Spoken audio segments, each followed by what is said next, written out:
जय हिंद साथियों, रात को 12 बजे देश में आजादी का जश्न मनाया गया। कहा गया देश को दूसरी आजादी मिल रही है।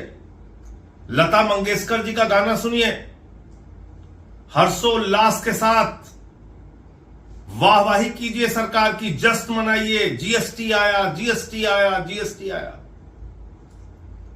इसी उत्साह के साथ भारत की सरकार ने और देश के प्रधानमंत्री ने जीएसटी देश के ऊपर लागू की 2017 में। और जब यह जीएसटी लागू की गई तो इतना बखान किया गया जीएसटी का, जैसे मालूम पड़ रहा था अर्थव्यवस्था में बहुत बड़ी क्रांति आने वाली है देश के अंदर। हम लोग चिल्ला रहे थे, कह रहे थे कि यह गलत हो रहा है। नहीं सुनी गई बात। मिडिल क्लास की कमर तोड़ दी गई, आम आदमी की कमर तोड़ दी गई। लाखों करोड़ रुपए टैक्स का बोझ इस देश की जनता के ऊपर लादा गया, जानबूझ के लादा गया। और तब बताया गया जश्न मनाइए, खुश हो जाइए कि आपका टैक्स बढ़ाया जा रहा है। यह हुआ इस देश के अंदर। और जीएसटी के नियमों में एक दो बार नहीं, सैकड़ों बार बदलाव करने पड़े। इसके अलावा डीजल के नाम पे, पेट्रोल के नाम पे लाखों करोड़ का टैक्स लिया गया। और आज प्रधानमंत्री जी को 8 साल के बाद नींद से जागकर यह बताना पड़ रहा है कि नहीं, अब हम फिर एक क्रांतिकारी परिवर्तन लेके आए हैं। देखिए, हमने जीएसटी कम कर दिया। तो बढ़ाया क्यों था? 8 सालों तक इस देश की जनता को लूटा क्यों था? प्रधानमंत्री जी, जो लाखों करोड़ रुपए इस देश की जनता के जेब से टैक्स के नाम पे लूटा गया है, वो पैसा उनके खातों में वापस कीजिए। आपने अपने मित्रों, अपने दोस्तों को तो लाखों करोड़पति बना दिया, उनको रेल दे दिया, सेल दे दिया, बिजली दे दिया, पानी दे दिया, सड़क दे दिया, एयरपोर्ट दे दिया, पोर्ट दे दिया, सब कुछ दे दिया। इस देश की जनता को क्या दिया? उससे टैक्स के नाम पे अवैध वसूली की।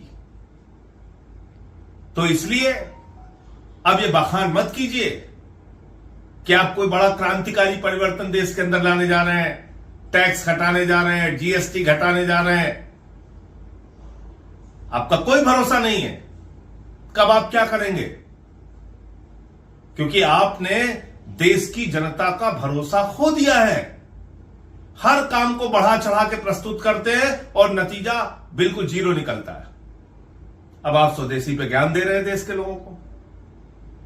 बीएमडब्ल्यू की कारों का काफिला आपके साथ, विदेशी विमान आपके साथ, विदेशी हेलीकॉप्टर आपके साथ, इटली का चश्मा आप पहनेंगे, स्विट्जरलैंड की घड़ी आप लगाएंगे, जर्मनी की गाड़ियों में आप चलेंगे, अमेरिका का फोन आप इस्तेमाल करेंगे और ज्ञान देंगे देश के लोगों को। देश के लोगों, स्वदेशी अपनाना है। शुरुआत अपने से कीजिए, अपने से कीजिए। इसलिए आपकी बातों का असर देश की जनता में कम हो रहा है, क्योंकि कथनी और करनी में जमीन और आसमान का अंतर है। खुद सारी सुख सुविधाएं भोगना है, विदेशी सामानों के ऊपर निर्भर रहना है।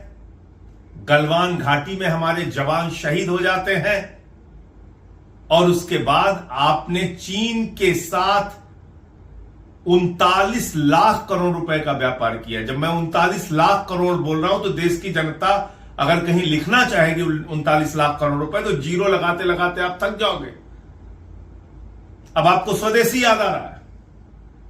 आपने चीन के साथ 39 लाख करोड़ रुपए का आयात किया है।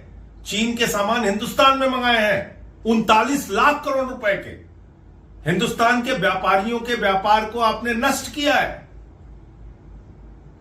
तो कभी आपके लोग कहते हैं अब चीन के सामानों का बहिष्कार करो, अमेरिका से अच्छे संबंध हो जाते हैं, आप कहते हैं अमेरिका से सामान खरीदो, फिर कहते हैं अमेरिका के सामानों को बहिष्कार करो। आपकी नीति क्या है?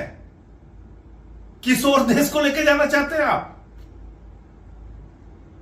अब अमेरिका ने 50% टैरिफ आपके ऊपर लगाया और आपने कपास के ऊपर लगने वाला 11% आयात शुल्क जीरो कर दिया, हिंदुस्तान के करोड़ों किसानों को बर्बाद कर दिया।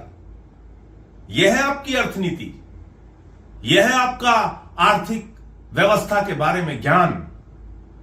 इसलिए प्रधानमंत्री जी, कृपा करके अब ये खोखली बातें और खोखले वादे करना बंद कीजिए और इस देश की जनता से 8 सालों में जो आपने टैक्स के नाम पर आपकी सरकार ने लूट किया है, वो पैसा जनता को वापस कीजिए।